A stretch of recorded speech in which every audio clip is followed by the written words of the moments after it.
하나님 말씀 아모스 5장 4절 말씀입니다. 찾으셨으면 다 같이 합독해 올리겠습니다. 여호와께서 이스라엘 족속에게 이르시기를 너희는 나를 찾으라 그리하면 살리라. 아멘. 오늘 주일에 주시는 말씀의 제목은 아모스 5장 재앙 중에 살 길입니다. 마지막 때는 선지서를 반드시 알아야 한다고 그랬습니다. 재림하실 예수님께서 성도들에게 교회들에게 부탁하셨잖아요. 너희는 이 책의 예언의 말씀을 읽고 듣고 지켜야 된다고요. 계시록 1장 3절에 그렇게 말씀했잖아요.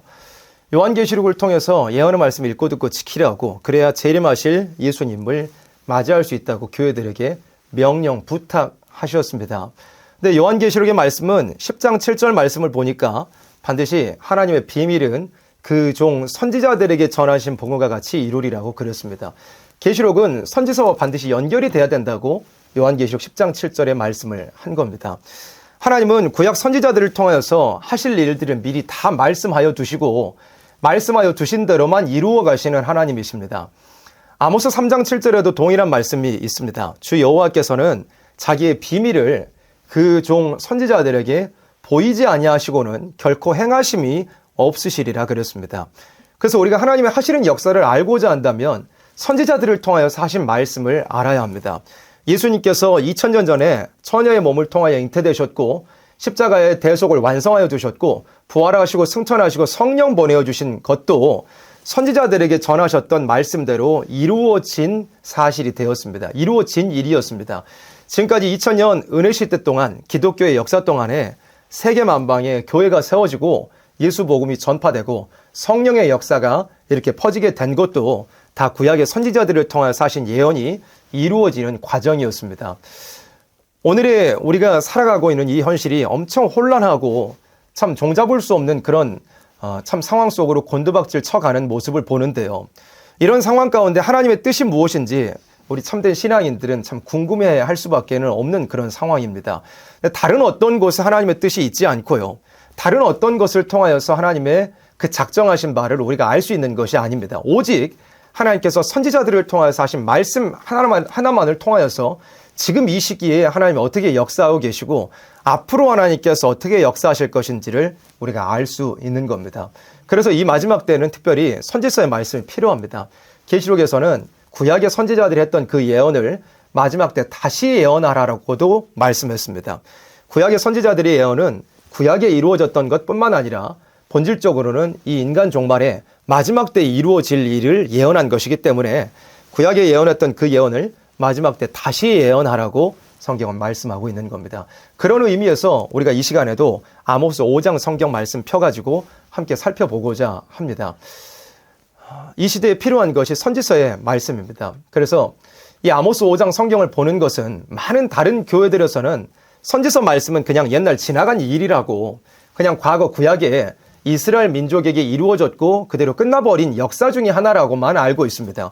근데 선지서의 말씀은 그런 게 아니라고 방금까지 설명한 대로 우리가 알 수 있는 건데, 이 마지막 때 실제로 현실에 벌어지고 있는 일들을 구약의 선지자들을 통해서 미리 예언하셨던 겁니다.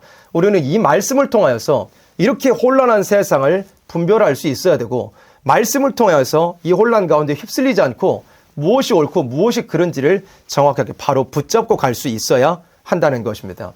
이 시대는 선지자들의 말씀이 많이 이루어지는 시대가 되어가지고 딱히 이런 아모스 5장이나 또 혹은 다른 선지서들을 봐도 특별한 해석이 필요 없을 정도의 시대가 되었다고 그랬습니다. 그냥 성경 본문 읽어 내려가기만 해도 이게 이 시대를 향하여 하신 말씀이구나, 지금 벌어지는 모든 일들이 이 선지자들의 예언이 이루어지고 있는 것이구나를 우리가 어렵지 않게 알 수 있습니다. 아모스 5장 4절 우리가 같이 합독했는데, 여호와께서 이스라엘 족속에게 이르시기를 너희는 나를 찾으라 그리하면 살리라 그랬습니다. 마지막 하나님의 작정은 뭐냐면 반드시 환난과 재앙이 와야 된다는 겁니다. 세상 되어지는 일 보세요. 세상이 이렇게 악하고 온갖 부정과 부패가 가득한 이런 세상이 되었는데 말할 수 없는 그런 가증한 일들이 벌어지고 공의가 도무지 시행되지 않고 악인들이 이 세상에 다 뒤집혀 살고 있는 이런 세상인데 세상이 심판이 없어서야 될까요? 환난과 재앙이 안 올 수 있을까요? 하나님 살아계신데 이런 세상은 반드시 환난과 재앙이 닥쳐올 수밖에 없는 세상입니다. 그런데 하나님께서 이 아모스 5장 성경을 통하여 하나님 백성에게 하고 계신 말씀은 뭐냐면 너희가 앞으로 닥쳐올 재앙, 반드시 환난과 재앙과 심판을 받을 수밖에 없는 이 세상에서 하나님 백성들로서 너희가 어떻게 해야 살 수 있을 것인지를 알려주고 계신 겁니다. 간단하게는 4절 본문에 나와 있는 대로 하나님 찾으면 산다는 겁니다. 하나님 찾으면 어떤 환난과 재앙이 닥쳐와도 심판이 와도 우리가 살 수 있다는 겁니다. 너희는 나를 찾으라 그리하면 살리라 그랬잖아요. 이건 죽지 않고 환난과 재앙을 피하고 살게 된다는 그런 말씀입니다. 1절로부터 보도록 하겠습니다. 이스라엘 족속아 내가 너희에게 대하여 애가로 지은 이 말을 들으라. 아모스 선지자가 슬픈 노래로서 아모스 5장 성경을 기록했습니다. 근데 이 말씀을 기록하여서 듣게 하는 대상이 누구냐면 이스라엘 족속이라 그랬습니다. 이스라엘 족속은 하나님 백성입니다. 구약의 이스라엘 혹은 유다, 예루살렘, 사마리아 이런 지역들에 대해서 그런 지역들에 대해서 하신 말씀은 이 인간 종말의 하나님의 백성들, 교회들을 향하여서 하신 말씀인 것을 알아야 됩니다. 아모스 선지자는 구약 때에 저기 북쪽 이스라엘에 가가지고 활동하던 선지자였습니다. 근데 그래서 그 북쪽 이스라엘에게 이스라엘 족속아 내가 너희에게 대하여 애가로 지은 이 말을 들으라 이렇게 말씀을 전하고 있는 겁니다. 북쪽 이스라엘의 그 배경이 어땠느냐 하면 솔로몬의 범죄로 이스라엘 하나의 나라였던 이스라엘이 솔로몬의 범죄로 절반으로 나눠지게 됐습니다. 두 동강이 나게 됐습니다. 그리고 북쪽에는 이스라엘, 남쪽에는 유다라는 나라로 나눠지게 됐는데 북쪽 이스라엘은 처음에 시작할 때부터 금송아지 섬기고 망할 때까지도 계속 금송아지만 섬겼던 자들이 되었습니다. 그런 나라가 됐습니다. 그런데도 어쨌든 하나님의 백성들이었습니다. 아브라함과 이삭과 야곱의 후손들이었어요. 하나님께서 그 백성이 다 범죄하고 우상 섬기고 하나님께로부터 멀리 떠나 있어도 하나님께서 안타까운 마음을 가지고 아모스 선지자와 같은 분들을 보내어가지고 책망하고 경고하고 회개하도록 기회를 주셨던 겁니다. 그때 당시에 부패했던 북쪽 이스라엘에게 주셨던 이 말씀은 이 인간 종말에 부패한 하나님의 백성들을 향해서 주신 말씀으로 우리가 받아야 할 겁니다. 근데 그 부패한 하나님의 백성이라는 게 다른 사람 얘기하는 게 아니라 모든 선지자의 말씀은 누구를 가리켜 말씀한 거라고요? 나를 가리켜 말씀한 것인 줄로 이 시간 함께 받을 수 있어야 하겠습니다. 이스라엘 족속아 내가 너희에게 대하여 애가로 지은 이 말을 들으라. 2절 보세요. 처녀 이스라엘이 엎드러졌으며 다시 일어나지 못하리로다. 하나님 백성 처녀 이스라엘인데 엎드러져 버렸다는 겁니다. 넘어졌다는 거죠. 다시 일어나지 못할 정도로요. 자기 땅에 던지우며 일으킬 자 없으리로다. 처녀 이스라엘이 자기 땅에 던져져 버렸다는 겁니다. 3절에 주 여호와께서 가라사대 이스라엘 중에서 1000명이 나가던 성읍에는 100명만 남고 100명이 나가던 성읍에는 10명만 남으리라 하셨느니라. 여기서 이스라엘 또 성읍 이런 모든 것들이 이 마지막 때 교회를 향하여 말씀하고 계신 겁니다. 하나님께서 마지막 환난과 재앙을 말씀하시면서 그 환난과 재앙에 빠질 자들이 누구냐고 말씀하실 때 이방 족속들은 당연히 그 환난과 재앙에 빠지겠지만 이 아모스 성경에는 특별히 선지서에는 말씀하는 대상이 누구냐 하나님 백성들에 대하여 말씀하고 계신 겁니다. 닥쳐올 환난과 재앙에 하나님 백성들이 빠지게 될 그런 상황을 하나님께서 책망하고 경고하고 계신 겁니다. 이스라엘 하나님 백성이 환난과 재앙에 빠지게 된대요. 왜 그러느냐면 하나님 백성 이스라엘이 환난과 재앙에 빠지게 되는데 자기 땅에 던져졌다고 그랬습니다. 2절 말씀에 처녀 이스라엘이 엎드려졌대요.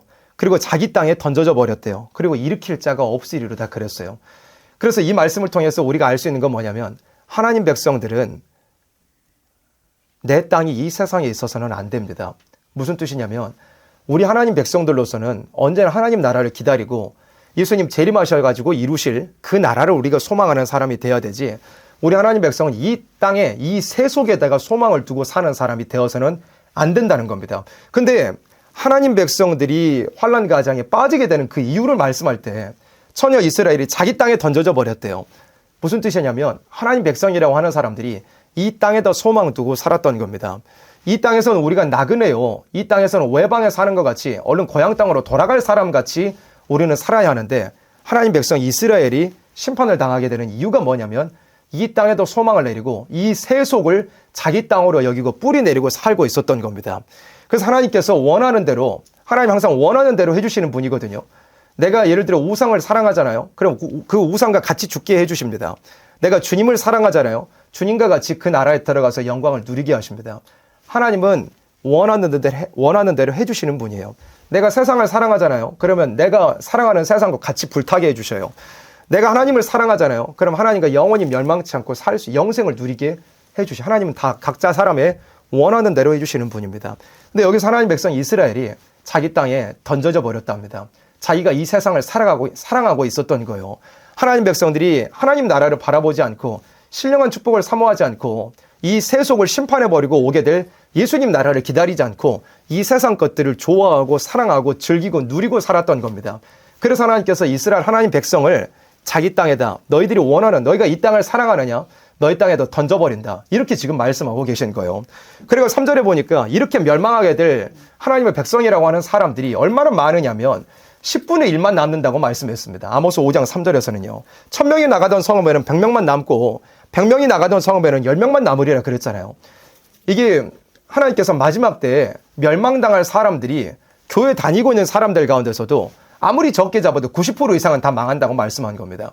그러면 이 마지막 때에 교회들을 향해서 하시는 경고가 이게 무슨 말씀이냐면 교회 다닌다고 하면서도 교회를 출입하면서도 신앙생활을 한다고 이야기하면서도 예수님을 믿는다고 하면서도 이 땅에 소망 두고서 있다가 자기 땅에 던져져 버릴 심판받고 환난받을 이 땅에 던져져 버릴 하나님 백성이라는 사람들이 교회 안에 90% 이상이 된다는 말씀입니다. 10분의 1만 겨우 남게 될 거라고 하나님께서 말씀하고 계신 거예요. 그러면 우리는 이런 가운데 이런 부패한 교회 가운데 온 세상 사람들이 다 잘못된 길로 가고 있는 가운데 딱 10분의 1도 남지 못할 만한 그런 상황 가운데서 우리는 어떠한 사람이 되어야 마땅하느냐 할 때 4절 말씀입니다. 여호와께서 이스라엘 족속에게 이르시기를 너희는 나를 찾으라 그리하면 살리라 하셨습니다. 다른 어떤 것이 아니라 하나님 찾으라고 말씀한 겁니다. 세상을 사랑한다는 것은 깊이 들여다볼 필요가 있습니다. 교회 다니면서도 돈이 최고인 사람도 있죠. 그게 표면적으로 어렵지 않게 드러나는 사람도 있습니다. 돈 벌기 위해서 예배를 뒷전으로 하는 사람, 돈이 먼저니까 주일도 범하는 사람, 돈이 아까워서 11조도 하나님께 드리지 않는 사람, 그런 사람들은 표면적으로 어렵지 않게 보이는 돈을 우상화하고 사는 사람들입니다. 교회 안에 그런 사람들이 없을까요? 수없이 많이 있을 겁니다. 그리고 더 깊이 들여다볼 때는 특별히 이런 혼란한 상황 가운데서 기독교인이 땅을 소망하는 사람이 되어서는 안 되는데 지금 되어지는 이 세상에 또 특별히 대한민국의 모든 현실을 보면서 우리 신앙인들은 정말 땅을 바라보지 않는 사람이 되어야 된다고 그랬습니다. 근데 나라가 이렇게 혼란하면서 광장으로 나온 많은 기독교인들 항상 우리가 말씀 전할 때 항상 말씀 볼 때 안타까운 심정을 가지기도 하고 그들에게 이런 말씀이 필요하겠다는 그런 심정도 우리가 가지기도 했잖아요. 우리의 싸움이라는 것은 저 악한 무신론 공산 세력이 이 나라를 얼마나 크게 장악하고 있는 걸 우리가 이번 사건을 통해서 알게 됐습니다. 여러 가지 너무나 말도 안 되는 그런 일들이 대한민국 안에서 벌어지고 있고 우리가 모르고 있었지만 우리가 생각했던 것보다 더 이상으로 대한민국과 공산화되고 있다는 현실도 우리가 이번 사건을 통해서 잘잘못을 떠나서 벌어진 모습을 통해서 우리가 이 사건을 통해서 알게 됐습니다. 근데 중요한 것은 뭐냐면 기독교인들이 이런 세상에 온갖 잘못된 일들이 벌어지는 것을 보고서 싸워야 되는 것은 당연한 일입니다. 싸우지 않고 입을 다물고 있다는 건 바로 된 기독교인이 아닌 것은 분명합니다. 그런데 그 싸움에 있어서 우리의 싸움이 어떤 싸움이 되어야 하느냐 할 때 땅의 것을 버리고 싸우는 싸움이 돼야 됩니다. 무슨 뜻이냐면 들어보세요. 무신론 공산 세력은 이 세상을 하나님이 없는 세상으로 만들어 가려고 애를 씁니다. 무신론 공산 사상 자체가 하나님이 없다. 그러니까 우리끼리 잘 먹고 잘 사는 지상천국 유토피아를 만들어 보자고 하는 게 그게 공산주의라는 사상입니다. 그런데 많은 광장에 나간 기독교인들이 대한민국 공산화되는 그런 현실을 보면서 어떤 싸움을 싸우고 있느냐면 공산 체제를 반대하는 그런 정도의 싸움을 싸우고 있는 모습을 보고 있습니다. 무슨 뜻이냐면 공산 체제는 반대하는 거죠. 왜? 내 주머니에 있는 걸 털리니까. 내가 그동안 쌓아놓았던 걸 공산 체제가 되면 다 빼앗기니까. 내가 가지고 있는 물질, 내가 쌓아놓았던 여러 가지 재산, 이런 것들이 공산 체제가 되면, 이 나라가 공산화되면 다 빼앗긴다 이겁니다. 공산 체제가 되면 사유재산을 인정하지 않으니까요.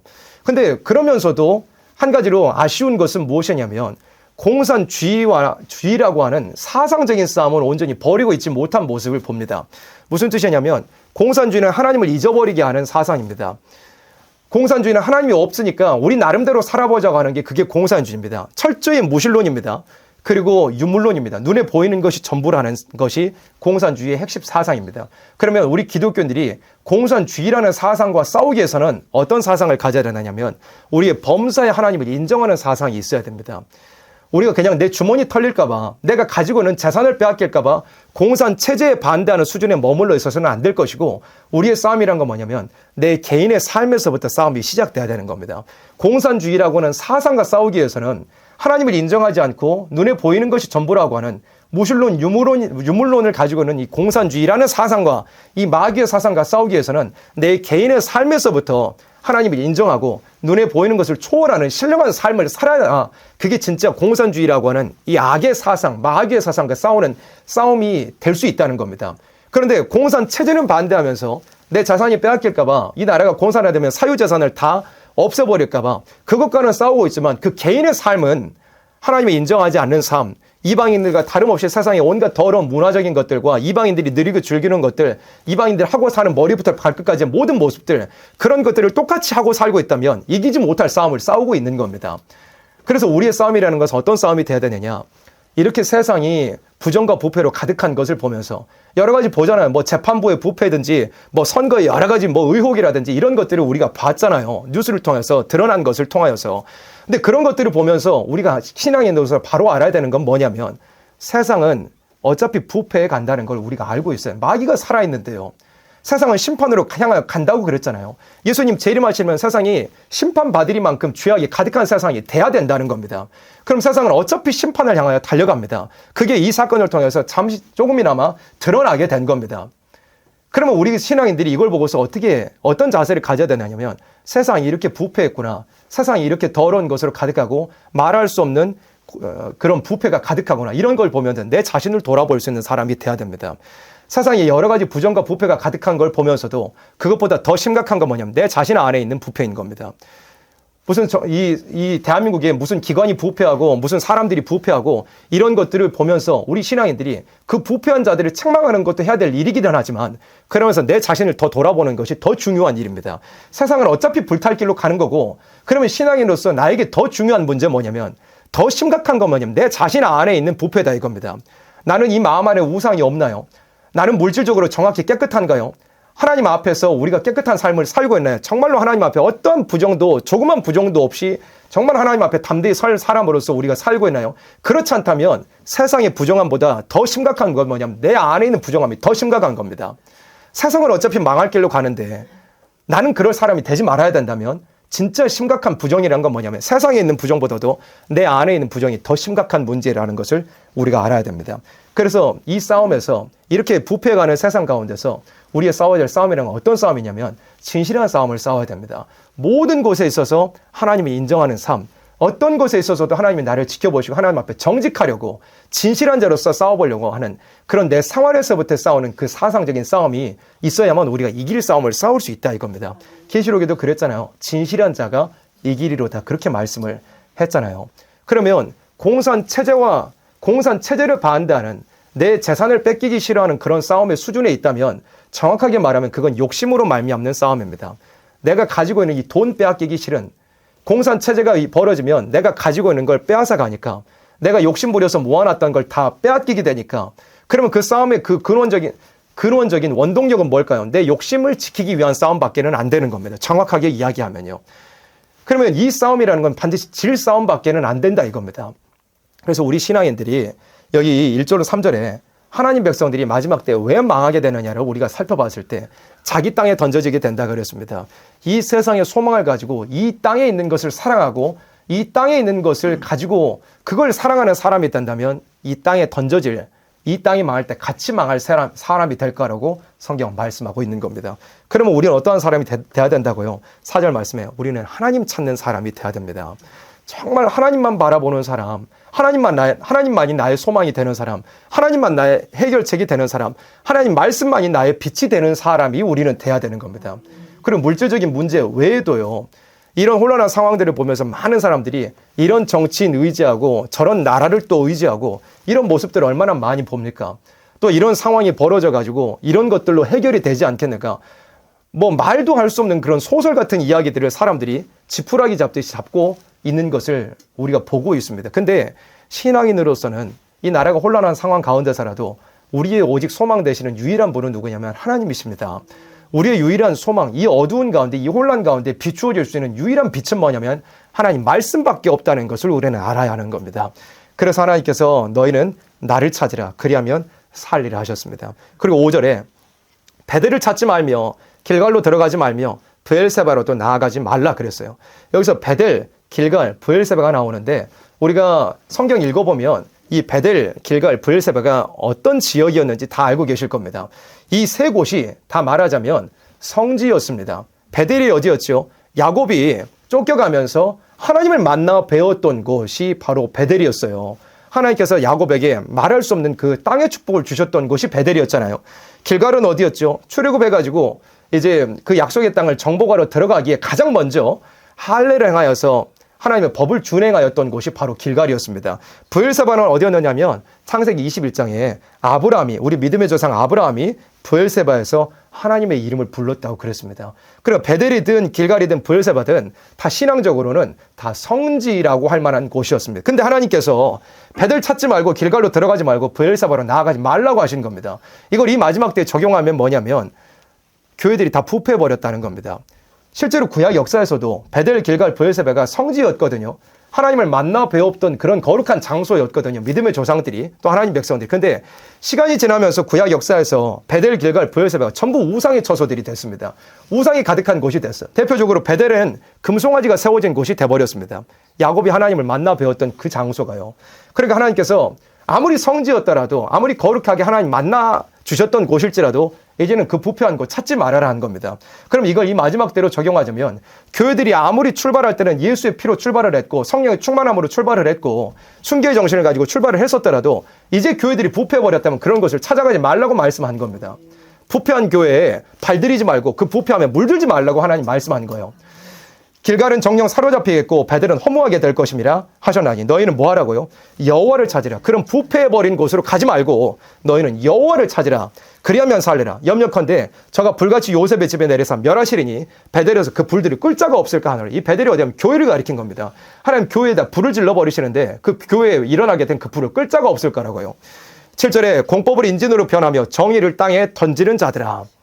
망할 자들이, 망할 교회들이 어떤 모습이냐고 말씀할 때 공법을 인진으로 변하며 정의를 땅에 던지는 자들은 말씀을 다 변질시켜버리는 일이 부패한 교회, 망할 자들에게 벌어지는 일이라고 말씀한 겁니다. 이 시대도 그런 일들 벌어지거든요. 자기가 원하는 그 소망, 땅에다 뿌리를 내려놓고 그 욕심으로 말미암는 그 소망을 정당하기 위하여서 하나님 말씀 가져다 붙여놓는 그런 모습들도 많이 보고 있습니다. 하나님이 이렇게 역사하셔야 될 거라고, 이 말씀은 내 소망들이 이렇게 이루어져야 될 거라고. 근데 하나님 말씀은 사실은 그런 뜻이 아닙니다.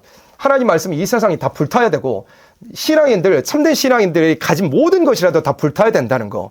그러고 나서 상급으로 허락하여 주실, 아름다운 영광으로 허락하여 주실 그 나라만 소망하라는 거. 그게 하나님 말씀입니다. 하나님 말씀은 이 세속 나라가 회복된다고 어느 곳에도 말씀하지 않으셨습니다. 근데 많은 기독교인들이 자기의 세속적인 소망을 소망하면서 하나님 말씀 가져다 붙이기도 하죠. 그리고 이 말씀이 이렇게 이루어져야 된다고 이야기하기도 하죠.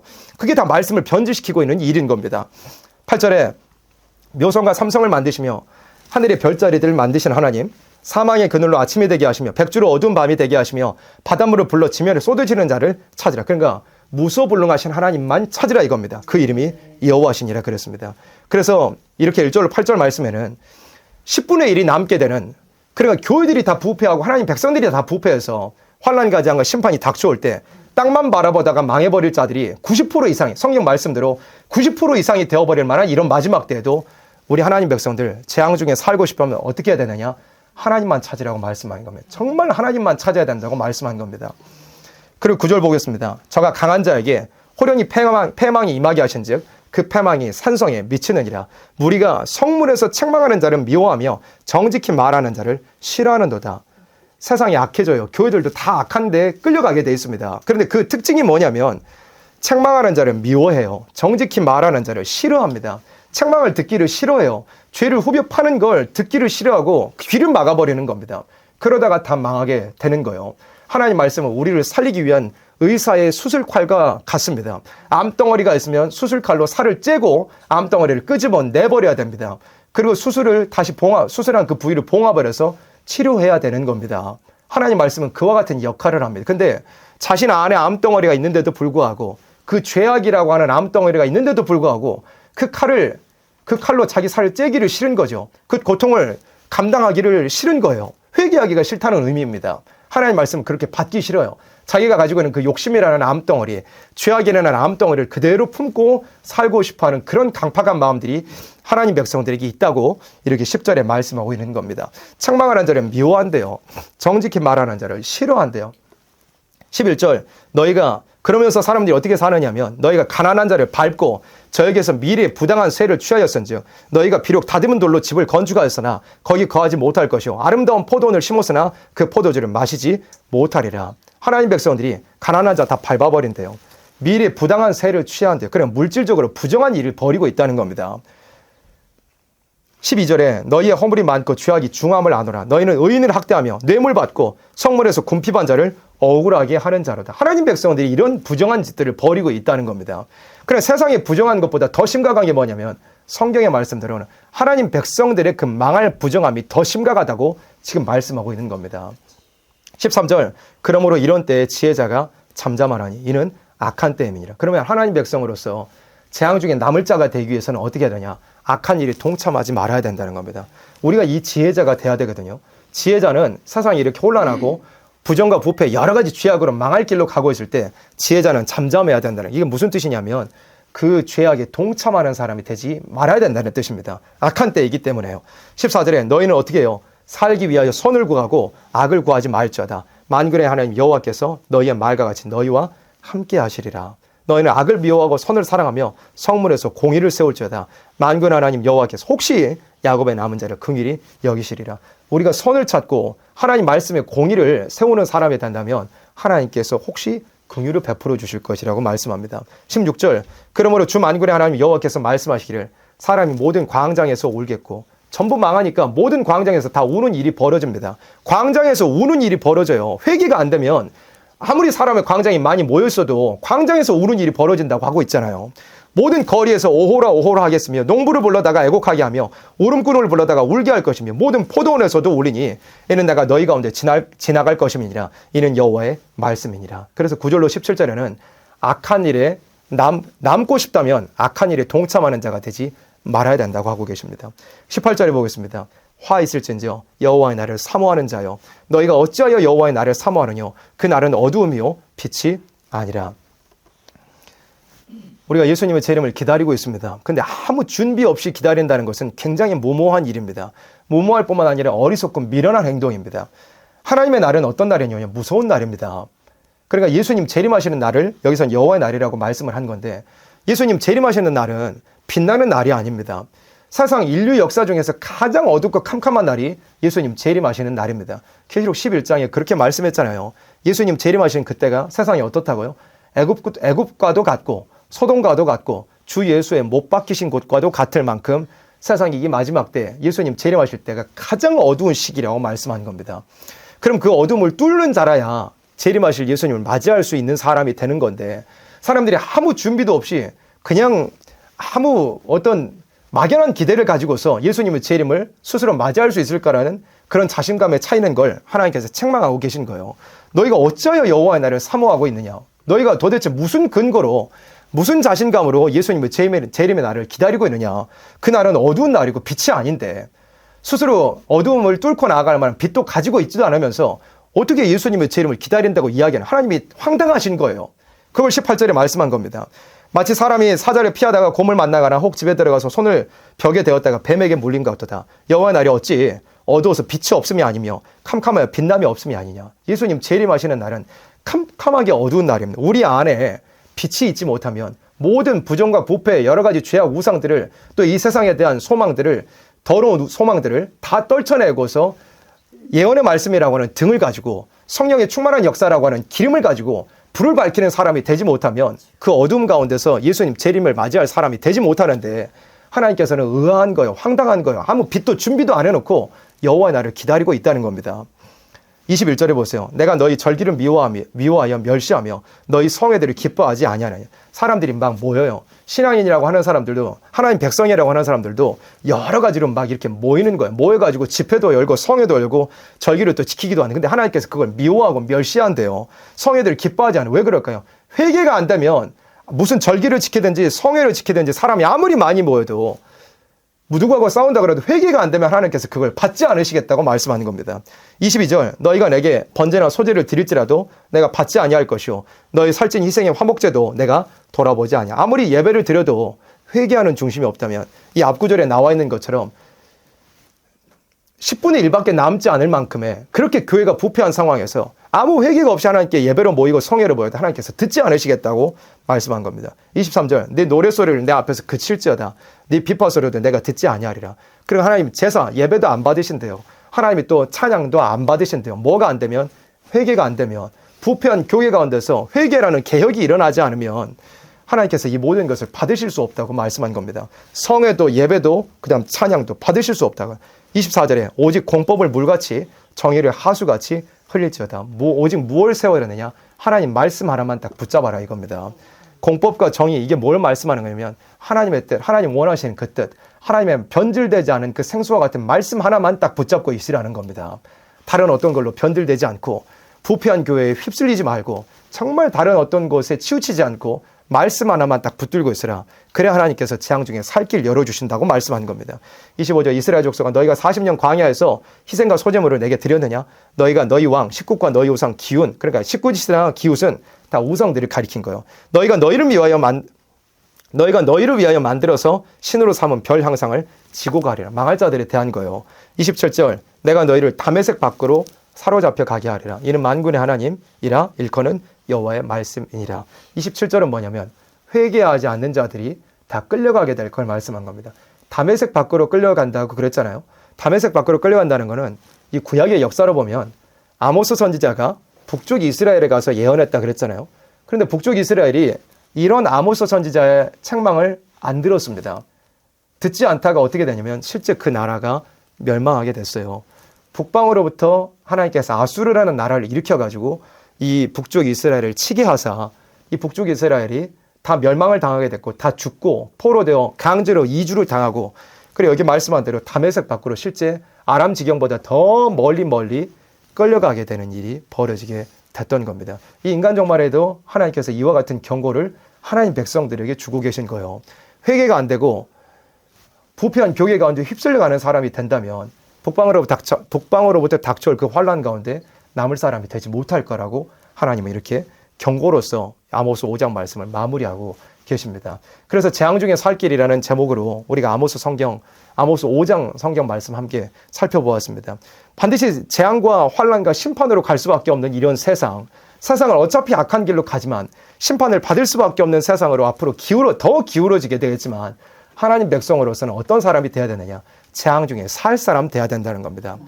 10분의 1밖에 안 남을 만큼의 교회들이 다 몰살을 당할 만큼의 그런 상황에서도 우리는 하나님만 찾아야 된다는 거.